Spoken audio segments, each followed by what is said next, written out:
Hello and welcome back to the latest season of the Publisher Podcast from Media Voices. I'm Peter Houston. And I'm Esther Thorpe. And today's interview is with Ismail Akwei, editor of Global South World. So I didn't actually know GSW before we had this conversation. Well, I obviously did a bit of research, but it's a news brand with a mission to build a more informed and nuanced understanding of the Global South. I love this phrase, countering parachute journalism and condescension. And it basically does that by providing news and opinion from a network of journalists and creators that actually live across the three continents of the Global South. Asia, Africa and South America. What a concept. I know so before a US publication, but Ben was saying that this was his approach with the sub-brands that they'd launched, was to write for the people in those countries, by the people in those countries, and not just, from the Gulf for a London audience. It does make a lot of sense. You did mention in the interview you saw some strong parallels between what Global South World does and the Kiev Independent, who you spoke to in November last year. It's this idea about getting news in English out to the rest of the world to balance the narrative set by people who live elsewhere. People who might not be telling the story the way that they quite want it to be told. Yeah, they're telling their own stories from their own perspectives. So as an example of this, Ishmael talks about the kind of comments that we've all heard from the so-called leaders of the Western world about shithole countries in Africa and South America, and how he rarely sees journalists, he's based in Ghana, and how he rarely sees journalists from Western media asking people in those countries how they feel about that kind of language being used, to describe their homes, their countries. He still comes across people in the global north, the US, Europe, the UK, who think that Africa's a jungle or South America is filled with gangsters kidnapping, killing people. It's minimising whole continents to these kind of single negative news stories. I should listen to what they make of us over here. Jesus. But of course, this is Media Voices. So you also talked a lot about how Global South World does what it does. They've shifted from this sort of pure web play to repurpose content across a huge range of social channels. They've also got this creator network, which I thought was interesting, this idea of like broadening coverage and reach by not necessarily employing people, but it's not quite freelancers, but it's a creator approach. Yeah, he said they went out. So they've got staff who are paid, they've got freelancers, and then they've got this network of creators that some get paid for what, if they're doing stuff on a regular basis, but actually some others just contribute because they're on the ground in these places, they're telling their stories. They love it because they get increased reach. And obviously GSW gets access to places that they couldn't afford to put people into. So it seems to be working really well. And he also talks about the whole vetting process there. They don't just take up anyone who happens to have a TikTok account. They actually go through a kind of journalism-based, I don't know what the qualifications are, but it's basically, do you meet these established journalistic standards? So that was kind of cool. The thing here is that a lot of this is very, very difficult to monetize, and they're not sort of focused on business models as such yet, are they? No, it's funded by a group called Impactum, which, if I'm honest, I don't know that much about. But it's a kind of group of entrepreneurs based in Europe, and they provide money to growth projects. And I think there's definitely a worthy humanitarian aspect to that, as much as they hope that one day they'll have a global news unicorn out of the Global South. And it makes sense, if you're funding and they're able to throw a lot of spaghetti at the wall, some of it should stick. Exactly, and they use some of the data that Impactum creates. If you're looking for tips from GSW, Ishmael told me that photo galleries do really well, video does well, and he told me the story about live streaming Trumpton's press conferences around the Iran-Israel-US war and then having discussions afterwards, which sounds wild. But they put those things on all sorts of platforms. You know, it wasn't just TikTok and Instagram, it was on LinkedIn. So they've really got this repurposing game down. The other part of what they're building on is community. You know, they've got these creators, they've got the people that are talking to the creators, they've got the creators talking to themselves. They're trying to host conversations. And it's, you know, through all the usual platforms, like I said, TikTok and Facebook and YouTube and all these different things. And then a recent innovation is WhatsApp. They get millions of people on the social properties. WhatsApp is still in the hundreds, but they're testing it. He actually told me that once they can figure out how to automate it, they'll scale it, which we're all kind of familiar with that process. Yeah. So that ties in really nicely to a piece that actually you flagged to me this week, Peter, that we want to bring up, because this was slightly wild, and we will include it in this week's newsletter, so make sure you're signed up to that at voices.media. So this is a piece about the social network temptation from M. Munir on The Wire, which, by the way, it has a slightly chaotic ad experience itself, so be warned. And he argues that the famous 99-1 rule of internet communities still holds, and we've all basically forgotten that, where you've got 90% of lurkers, 9% comment, and 1% just generate pure chaos. And he says, like, publishers seem determined to design entire business models around that chaotic 1%. I'd never actually heard of this model before, but it makes complete sense. So I read about this when we launched our forum a couple of years ago, because it was that expectation that, you know, in order to get even 10 people to comment, you have to get 100 sign-ups. And even then, like, you anticipate chaos. Do you know what we never had on that forum, though, was chaos? We needed more people creating chaos. Get that outrage engine going. That would have drive growth. Careful what you wish for. But I think his argument, which I'm not entirely sure I agree with. So he argued that participation, particularly comment sections, this is something we've seen a lot of publishers lean back into. Like, they haven't worked in the past. There are good reasons for that. You know, publishers have tried them for 20 odd years. Online moderation is really, really difficult to do sensibly. Yeah. He sort of makes this analogy with like moats and crocodiles. I'm not entirely sure that's fair. I feel like a lot of the way that we communicate on the internet has shifted, and people don't go to social networks anymore. So there is almost a gap for wanting to engage with like-minded people. But you do also then go, there's chats, messaging apps, there's WhatsApps, there's places people go that aren't necessarily publisher sites. And he says nobody is there sort of desperate to gather around newspaper websites to exchange thoughtful insights about macroeconomics. Like, that's just not the way most of us think. I think that depends what newspaper you go to. If you go to the FT comments sections. But even then, that's only going to be the 9%, isn't it? Okay, so my point on where I maybe disagree on this one is that 9%, as long as it's the right 9%, is actually really, really powerful. You know, we've spoke to a lot of people about community. Esther Newman at Women's Running was probably my favourite, because they have this kind of accidental Discord community. She's so cool about the way she just talks about how, oh, well, we did this and it worked, so we kept doing it and it grew, and it's nice, and maybe we'll do more. I don't know. I love that experimentation approach that those guys took. But the point with that was they created a safe space away from all that toxic nonsense. So I think if you've got, you know, I don't know what's the right word, a mission, a purpose that people can come to, then that 9% is probably really, really powerful. Yeah, the 1%, I don't know, you're always going to get nutcases, right? It's a good piece, and I would read it just for the crocodile analogies alone. But it doesn't really provide an answer to the fact that, okay, if you don't design around that 9% or that 1%, how on earth are you supposed to monetize the 90%? Because those business models have they're crumbling.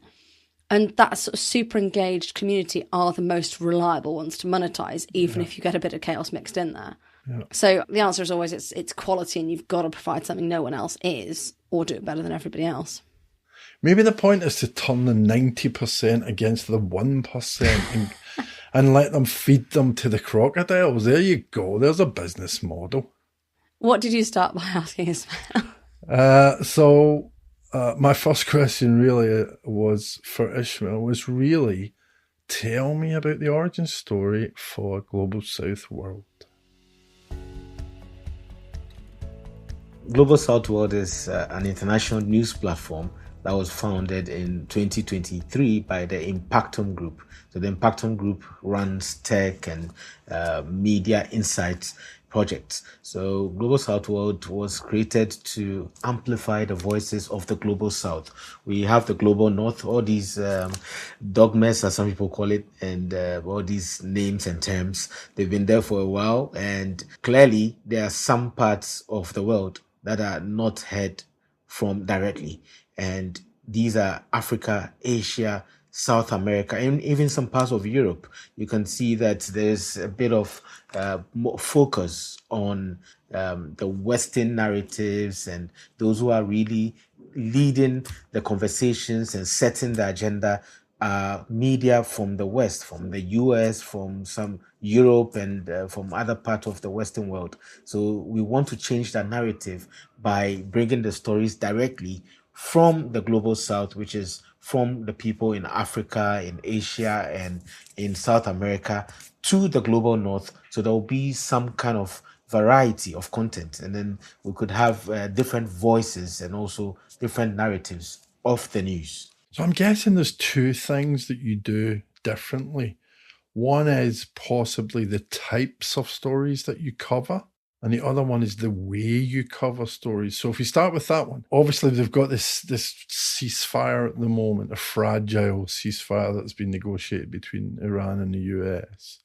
Would you cover that differently than, say, the New York Times or the Guardian? Yes, so we do cover it differently because for us, we work with partners and we work with also creators who are from the global south and in the global south.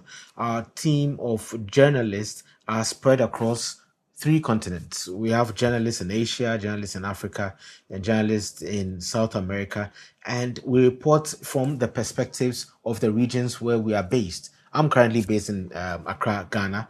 And in Ghana, we feel and see the entire crisis or the war going on between Iran and Israel and the US. We see it differently because it affects us differently, like it affects those in the US and in other places. So from our own perspective, we talk about how it's the increase in the fuel prices, how it's affecting us, how going through the Strait of Hormuz, how it's going to affect us and trickle down to our economy. And already we are feeling it at the fuel stations. So this perspective of the whole situation is a bit different from what CNN or the BBC or the others will cover, even though, yes, we have BBC Africa, but it's still looking and feeling like the perspective of the West. So we try to get a perspective from those on the ground, and they take it differently, where those on the ground would also, the audiences would also could relate to it.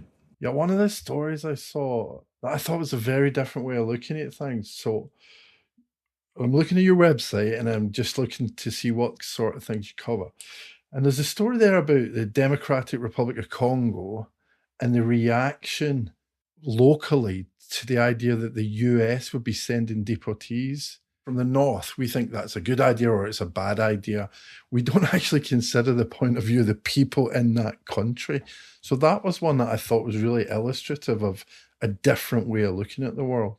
Yes. So that's exactly what our objective and mission is, to get the voices and also the perspectives of the locals in the global south, because they're always cut out from the conversation. The conversation is always by those in the global north. So the media would set the agenda or will bring out the story from their perspective. If you read the comments, you see all those commenting are people from the global north.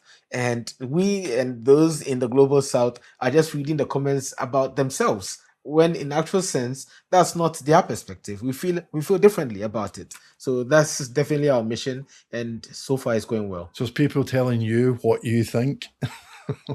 Oh, exactly. Classic. You've talked about your network of journalists. How do you work with those journalists? Are they employed directly? Are they freelancers? How do you find them? So our journalists, we have some journalists in Ghana, a few about five journalists from Ghana in Ghana. We have journalists in the Philippines. We have a journalist in Bolivia, and we have journalists other parts of the world, of the global south. We also have contributors all around. So we have journalists who are freelancers but on contract basis, and then we have freelance contributors who are also paid for the contributions they make, and then we have also partners who are also creators, and we work together in a collaborative format. So if you go on our social media platforms, you could see someone in Egypt, someone from Ethiopia creating content or talking about an issue that is really local to them. And they have this on our platform and also on their platform. So with the collaboration, we kind of reach a very bigger audience. And then our audience from the global north also get to have or hear and consume the news and then the stories and the perspective from the people themselves directly. So this is one of the strategies we've adopted. So we created a certain scheme, a project called the Global South Voices. With the Global South Voices, we reached out to a number of news content creators. We have so many of them. These are not journalists. Some of them are, but a lot of them aren't, because now the news has evolved in such a way that those who are feeding the public, the audiences with the news, are creators on social media. Social media is leading. So you need to work with the creators. You can't leave them out. And then we reached out to the creators and said, hey, you guys are creating content. We want to do it with you, and we want to give you our platform to get a bigger and a wider reach. And they loved the idea. So we have creators from Ethiopia, from Panama, from other parts of South America, Asia, and also Africa. And they come to us. They tell us, hey, there's this story that we are very concerned about, and we think it needs to go out there. And then we also go to them and tell them, there's this issue. We want to get your perspective about it. So for instance, with the Iran-US Israel conflict, we reached out to them and said, hey, can you tell us what your people are thinking and what are they saying about it? How do they feel about it? And that's exactly what they did. We just put together all the voices and all the perspectives together in one story. So when you look at it, you can see how people feel differently. Same as the Venezuela issue. I had to speak with some journalists and some creators in South America, neighboring countries in South America from Venezuela. They all had different perspectives. And that was quite interesting, because these are things we hardly get from the Western media. There's a huge story developed in Venezuela. Do you go to people and say, can you tell us what's going on? Or do they come to you? So we have people coming to us, and we also go to people. So normally those who come to us want to write opinion articles, and those ones also do so well on our website. So they write opinion articles, and we are open to those. And we also go to the network of creators that we put together, which is part of the Global South Voices project. So the network has people in all of these Global South countries. So we go to them when we need to, and they also come to us if they really want to put something out through our platform. So I'm thinking of this from an editor's point of view. So from your chair, that's a huge task because it's a lot of people. But also you're responsible for the brand. You're responsible for the Global South World brand. How do you make sure you get the right people, the people that align with your values, people that produce accurate content? Do you know what I mean? How do you vet people? So that was very, very hard work, because we needed to first check their background. So after the background check, we see the kind of content they're creating. So we kind of have an idea as to their leaning and how they are creating their content. Then we go through an interview process. So after we reach out, we explain to them how and what we want to do, and if they are interested in being part of the network. If they show interest, then we go through an interview process, and then we choose those who we think align with our perspective and align with our mission. And when they do, then we start working together. And because it's on freelance basis, you don't leave anyone out. If there's a story and the person has a perspective, they share it.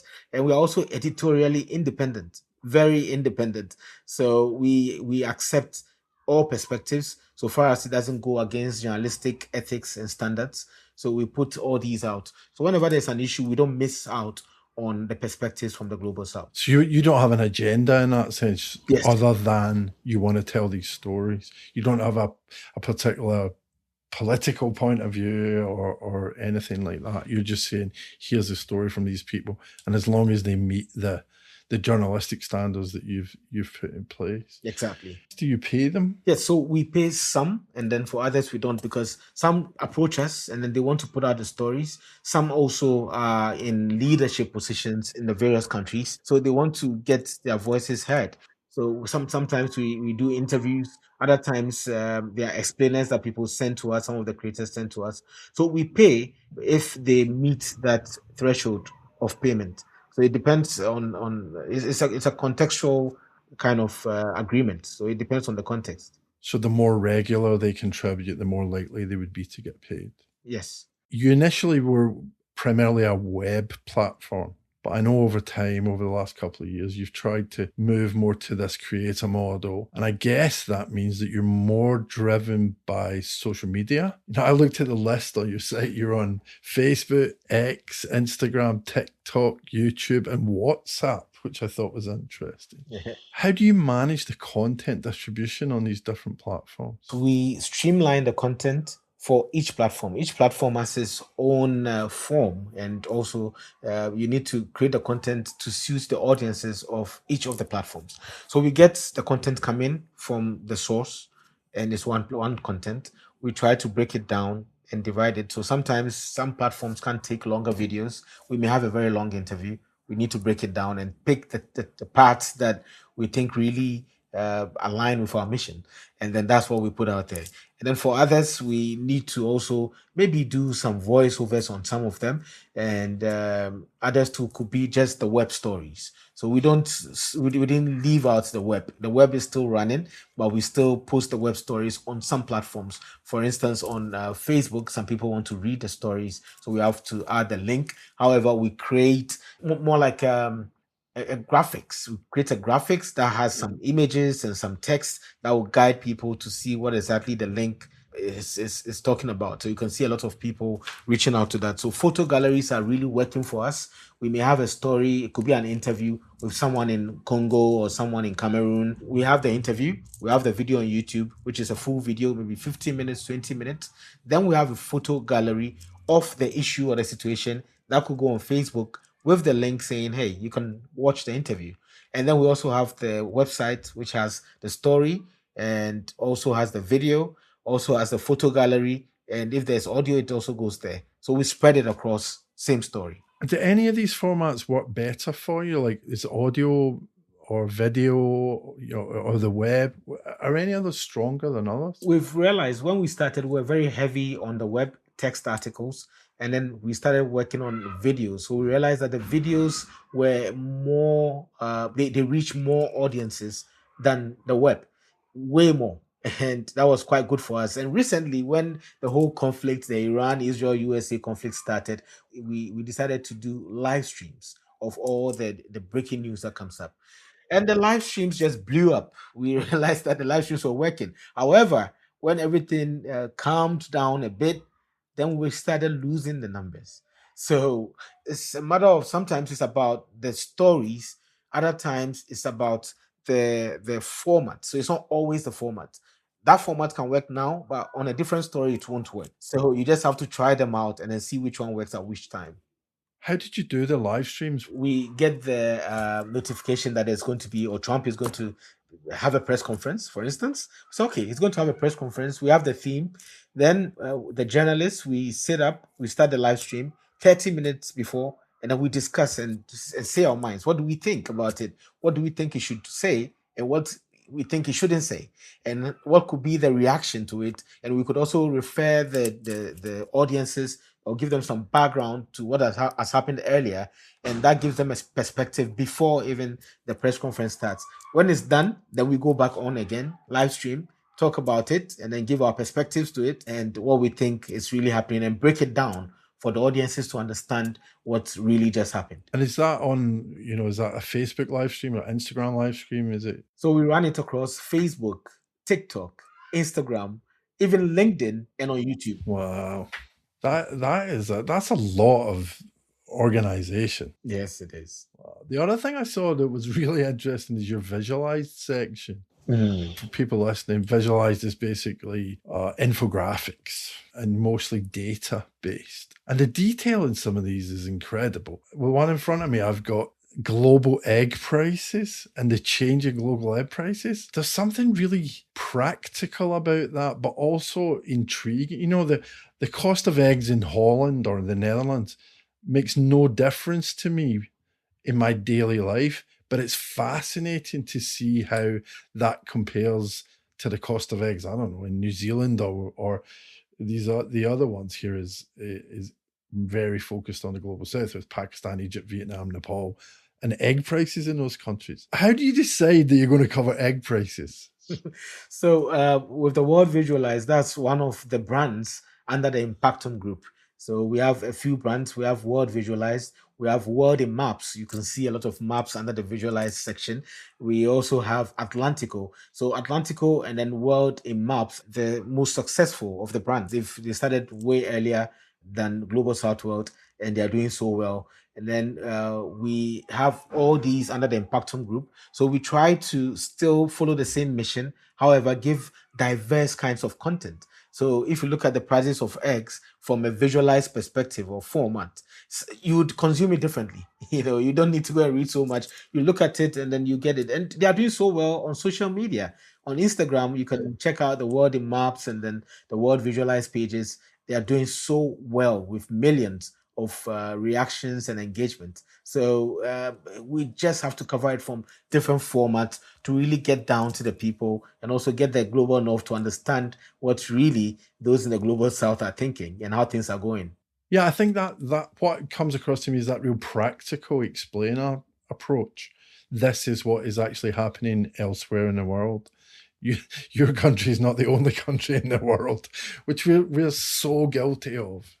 One platform I'm really interested in is WhatsApp.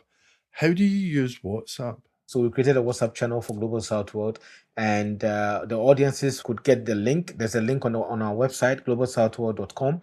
Click on it, and then you join and subscribe to our WhatsApp channel. When you subscribe, you're going to get regular updates of our news, our videos, our content in general.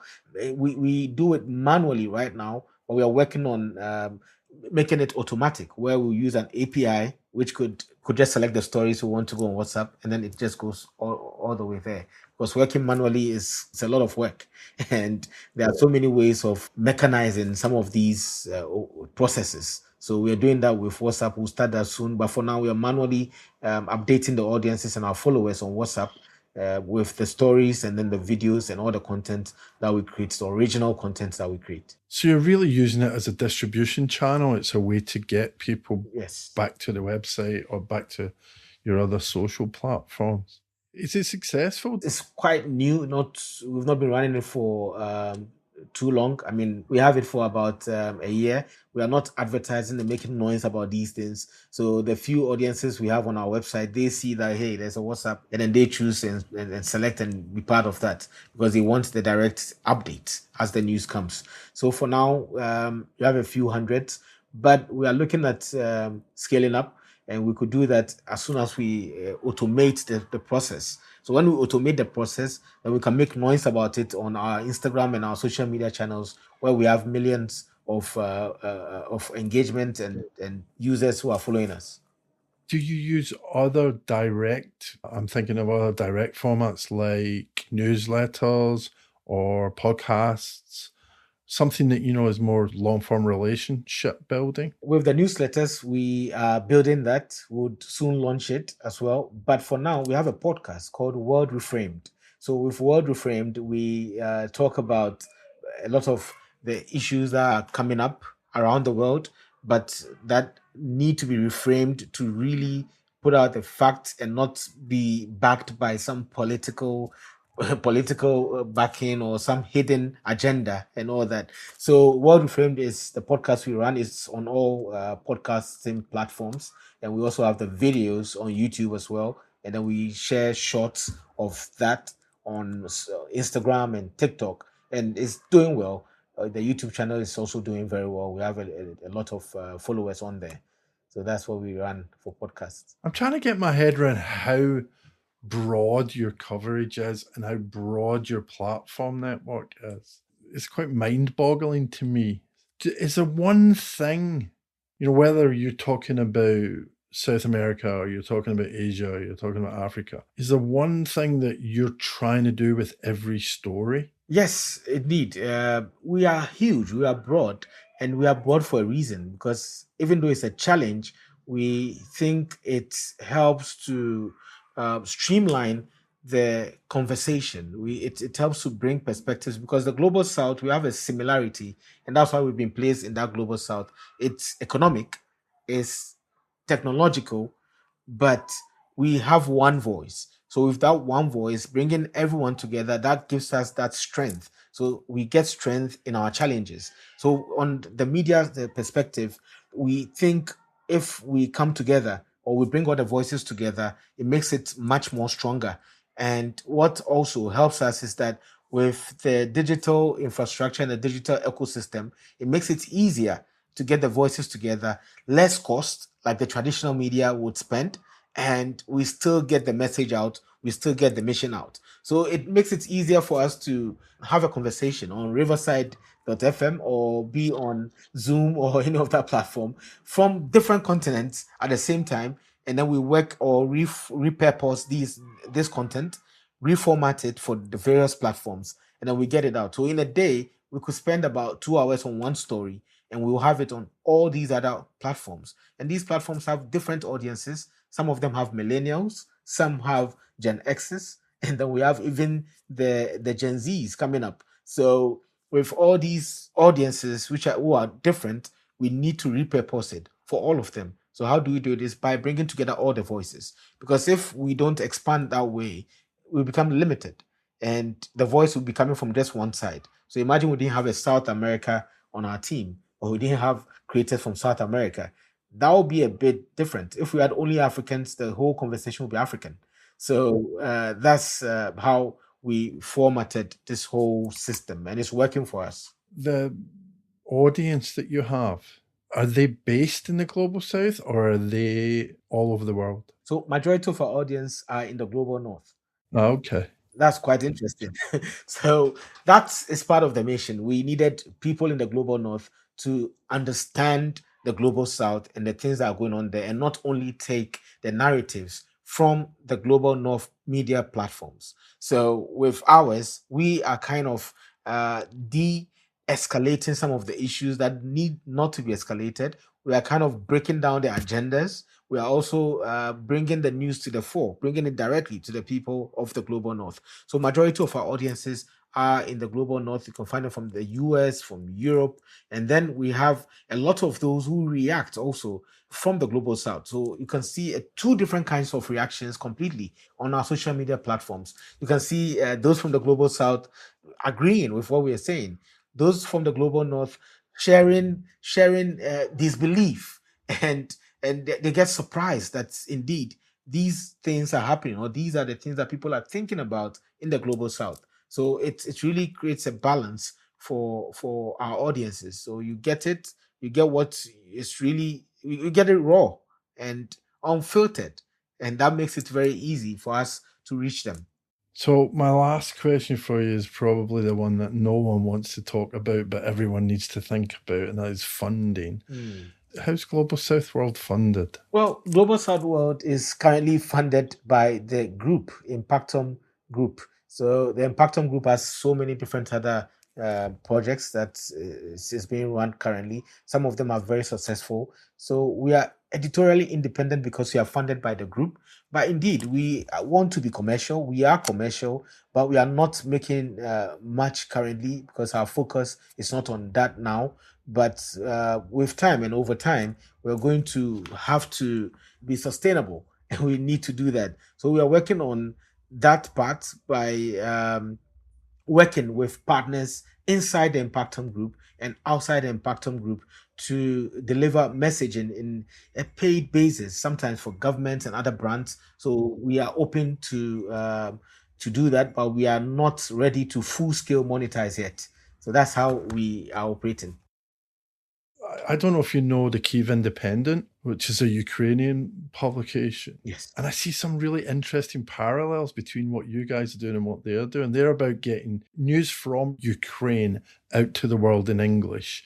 And you're about getting news from the global south out to the world for people that wouldn't find it anywhere else. And there's some really interesting parallels there. That's true. There's a big need for that. So we stepped in when nobody was thinking about it. We thought about it and then we stepped in, and it's working, because if it's not done, then we still have the huge gap, the huge divide. And with that huge divide, it allows those with misinformation and those with all the fake news to get in there. And we see it happening every day, with social media being a very fast medium. A lot of misinformation is going through. We even get it from leaders of the world, people who are supposed to be responsible. We get them saying all sorts of things, and there's nobody out there to speak for people in the global south. So we've heard about all the comments about shithole countries being used to describe Africa, and we've heard the same for Venezuela and other South American countries. But who is going to speak for them? And the Western media will not come down and say, "Hey, how do you feel about your country being called shithole? And how do you feel? Is it true or it's not true?" Because there are still people in the global north, in the US, in Europe, in UK, who think Africans or Africa is a jungle. A lot of people have not traveled anywhere. They don't know what's happening here. And we are trying to show them that this is not a jungle. South America is not filled with gangsters and criminals who are just abducting people and kidnapping people, because it's huge. They are huge continents. We just minimalize the whole continent and just pick or nitpick some of the negative news stories because those ones are selling. And if those are selling, then they go with that. But we don't want to go with that. So we are not really looking at the cost. We are looking at just the cost of running it, but we're not looking at getting or monetizing so much to run it, because we want to remain independent and we want to have that editorial freedom to do our work and also to share stories from the global south. Thanks to Ismail for joining us on the podcast. If you want the key learners from this in writing, just head to voices.media or make sure you're signed up to our newsletter. Get it straight to your inbox every Tuesday. Go to voices.media. And you can get that with a slightly unhinged crocodile social network piece in your inbox as well.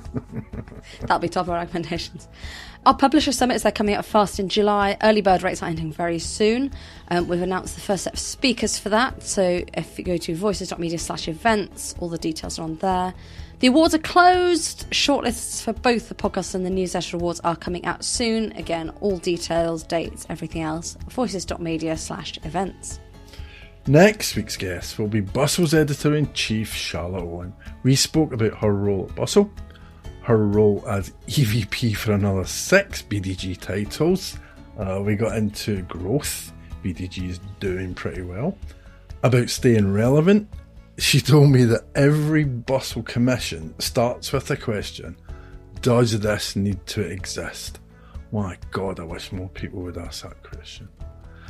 We also talk about her Genius Books podcast, One Night Stand. It's actually One Night Stand, right? It's not One Night Stand. I did have to read that a few times. Those are two very brilliant. different things.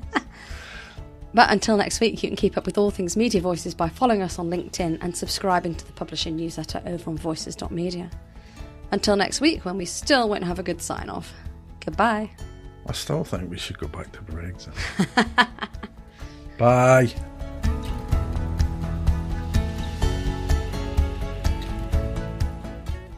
We could always finish with open the straight if almost.